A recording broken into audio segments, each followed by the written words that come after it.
अनिल गायकवाड. मला 2 वर्षापासून गुडघ्याचा खूप त्रास होता आणि माझा गुडघा अतिशय दुखत होता आणि मला नीट चालता येत नव्हतं. तर मी खूप डॉक्टरांना दाखवलं, आयुर्वेदिक ट्रीटमेंट केली, पण त्यातनं काही रिकव्हरी झाली नाही. मग सौरभ गिरी डॉक्टरांना इथं येऊन हार्डेकर हॉस्पिटलमध्ये दाखवलं. तर त्यांनी मला ऑपरेशनचं सजेशन दिलं. मी त्याच्यावर विचार केला आणि ऑपरेशन केलं.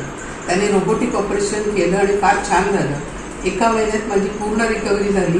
मी संपूर्ण चालायला शिकले, चालते व्यवस्थित, सगळं काम करते, सगळं व्यवस्थित चाललेलं आहे. रोबोटिक ऑपरेशन सौरभगिरी खूप छान करतात आणि काही कंप्लेंट्स येत नाही. त्यामुळे कुणीही हे ऑपरेशन करू शकतं.